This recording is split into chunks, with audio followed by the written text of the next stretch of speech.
What up, Earthbound Army? I hope everyone's having a fantastic day, night, noon, morning, whatever it is in your part of the world.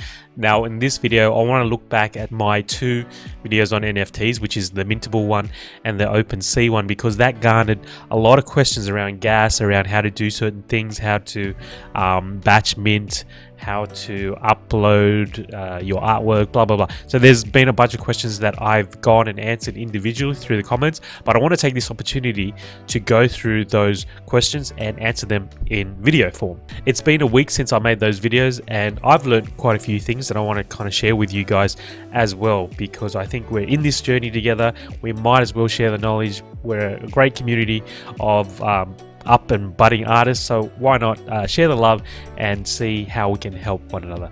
Now, before I start, shameless plug, I want to talk about the couple of images that you see on the screen there. They are my artwork that I put up on OpenSea. Technically speaking, they are images of they're unsplash images where you can get royalty free and commercial free images. What I've done is I've essentially put them through Photoshop, turned them into like a cyberpunk theme universe, and my own idea is to embed cats in them. So I've got cartoon cats. If you look closely, you'll see a few cartoon cats and animals in there. So it's the cats of the cyberpunk world collection. So there you go. That's my shameless plug. Now, with that said, let's take a look at everything that we know about OpenSea and Mintable and go through the questions and answers for you. So one of the biggest questions, the most common questions that I had from those videos was, how do I initialize my OpenSea account and what does it cost? Essentially, you need to initialize your MetaMask wallet or your Ethereum wallet in order to set up your OpenSea account. That involves a certain transaction that requires gas. For me, it cost about $60 to do that. And on top of that, you need to allow OpenSea to access your wallet, and that was another $10 USD. Okay, so in order to initialize and set yourself up on OpenSea, there are two transactions: initialization and a transaction to allow OpenSea to access your wallet. Okay, so that is out of the way. Two transactions. The second most common question was, once I initialize my account and everything's set up, is there ongoing fees, gas fees, in order to upload art, mint them, and turn them into smart contracts? The answer to that is no. If you go into your collections here, you go into your collection, which is essentially your store, where you've uploaded all of your art. So if you add new item here, you can essentially upload new art. When you click on add new item, you are creating a new smart contract for each item. That's my understanding. So you see here, a few of my pieces have a price tag on them, and then two at the bottom here don't have a price tag. So I've just uploaded this, I've added all the metadata for each image, and I've created a smart contract out of that, but I haven't actually clicked the sell button yet. So the answer to that previous question is, it does not cost you any ongoing fees to list 5, 10, 15, 20, 100 items onto the OpenSea platform. Okay, so people worry that every time they upload a piece of art, it will cost them gas fees. No, it does not. The other question I had was, then how does lazy minting work? So OpenSea uses what they call lazy minting. How that works is, essentially you upload all your art and it's not minted, or it's not created, the token's not created on the Ethereum blockchain until it is sold. At the time that it is sold, the gas fees are paid by either the buyer or the seller. And that is important to know, because I've seen an artwork that was listed for $5 USD, okay, $5 on Mintable this is, and when it's sold, the actual gas fees at the point of sale or the point of payment was $45. So it was an experimental kind of journey for this individual, but they listed it as $5, and then the gas fees in order to transfer that item from one wallet to another was $45 on top. So that was quite an expensive kind of experiment. So to answer the question of how OpenSea does it, they allow you to upload all your assets or your digital art, but only at the point of sale do they turn it into an ERC 271 token, and it's transferred from wallet to wallet, and that's when the gas fees are incurred. Now, two things you should know: if you are listed as auction and you accept a bid, okay, if you, the buyer, accept a bid, then you pay the gas fees, okay. If a buyer wins the bid, then they pay the gas fees, okay. So you be mindful of that. If you are happy with someone's bid, then you will be paying the gas fees. So what I mean by that is, if you go, I've just clicked into one of my artwork, and if you go here, you'll see a bunch of offers that you may get, okay. Obviously I haven't got any offers, and I don't think I will, but that's okay, it's all fun and games. So if you see an offer here and you accept that offer, then you are responsible for paying the gas fees for that transaction, so be mindful. So another question I had was, how do I mint an image that has a larger than one supply in circulation? So essentially what that means is, and I'll show you, if you click on add new item here, you're able to create a new listing, right? So say I want to have 100 of these images in circulation. If you scroll down, you'll see supply, and it's grayed out, and by default it's listed as 1. So say that I want to sell 100 of those smiley faces, and I want to sell 1 of 100, 2 of 100, 3 of 100. So in essence, say that it's a collector's item and there's 100 in circulation. How do I change that from 1 to 100? Now, in order to do that, you do have to put in a special code in the URL, and here is the code. !enable_supply equals true. Now, like I said, because some people ask questions, I went and did the research, and I learned just as much as you guys are learning now. So this is the code that you want to put in.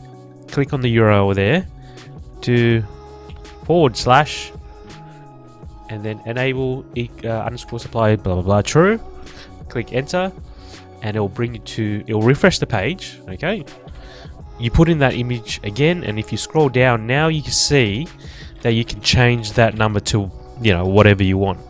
Now the downside, and the reason why they graded out from what I read, was when you click 100, let's say you want 100 of those emoticons, and you click create, what it will do is it will create 100 individual listings within your collections account, and you have to technically go into each listing to sell them. So it is an arduous task, and they haven't really figured that part of the user interface out yet.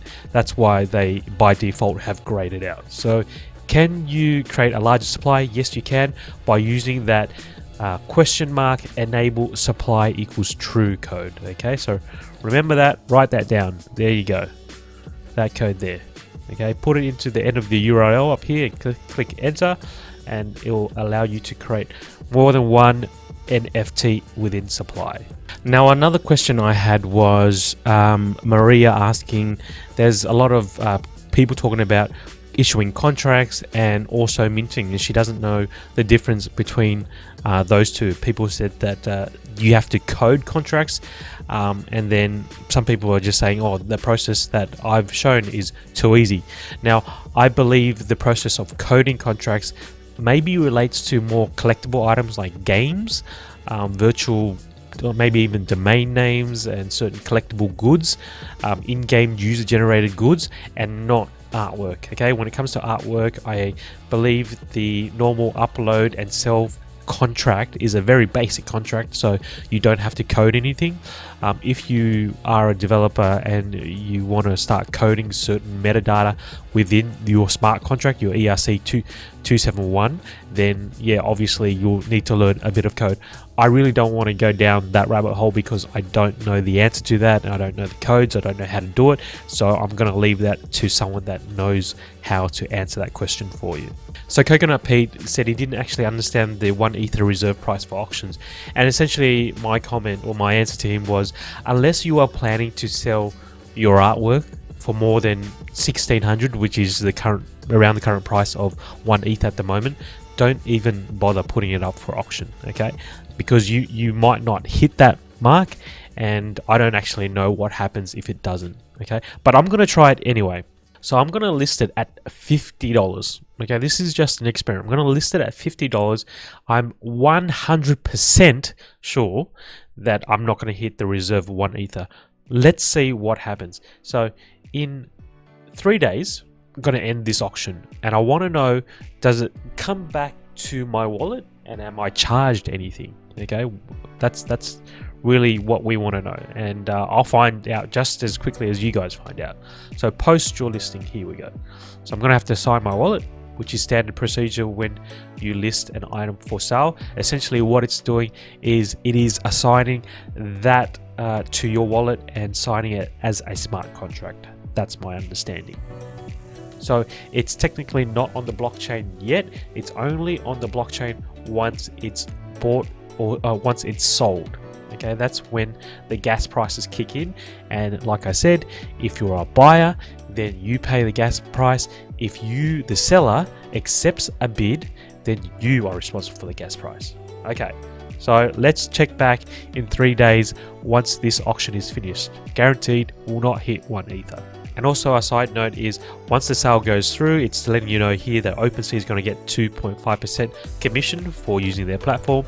Earthbound Art, which is yourself, you're going to get 5% royalties from that sale as well. Okay, and you can adjust the percentage of royalty fees, and I will show you in the next screen. If you go into your art collection and you click on edit here, this edit page, at the bottom, you can set your commission price. So here you see you can set your commission. Collector fee when a user sells one of your items. This is deducted from the final price and paid bi-weekly to a payout address of your choosing. Okay, so that relates to the secondary market. Once you sell to the initial buyer, then once that buyer on-sells to multiple people, then you will always get a commission cut because it's imprinted into the smart contract that you will always get 5% commission fees every time this is resold on the secondary market. Another question was this odd triangle here saying that the collection is not approved yet. What does that mean and how do you get approved?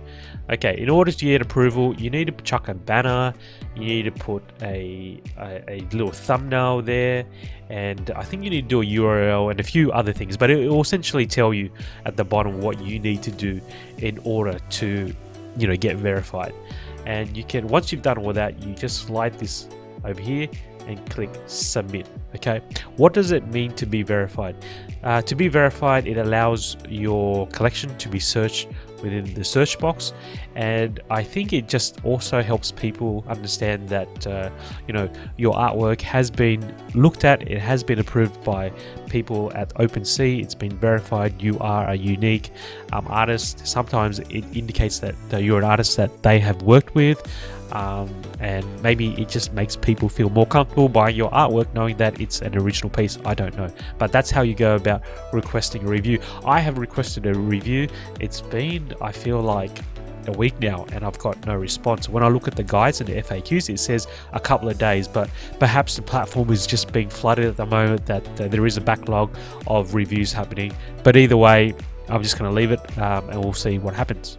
Another point to verification is, can you list items for sale even though your account's not verified? Yes, you can. It doesn't matter. You can still sell your artwork. So I don't know, that brings with it some issues, I suppose.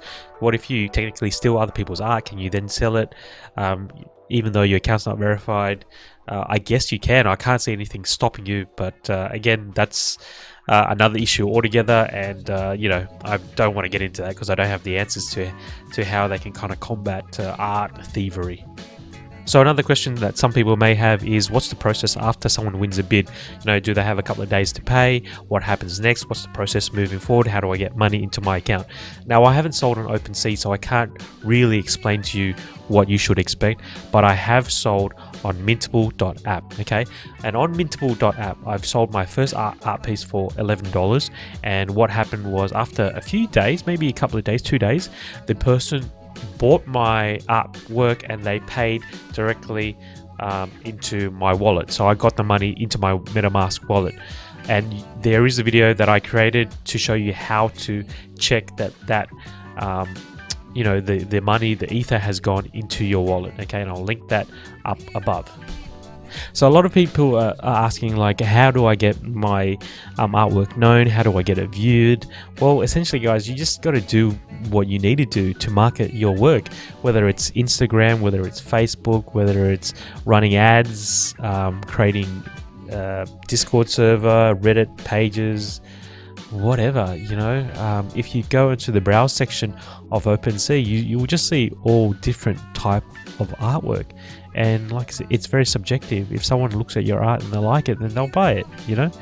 So don't deter yourself from creating art thinking that no one will buy it. You should do it anyway, regardless, and upload it. Someone may buy it, someone may not.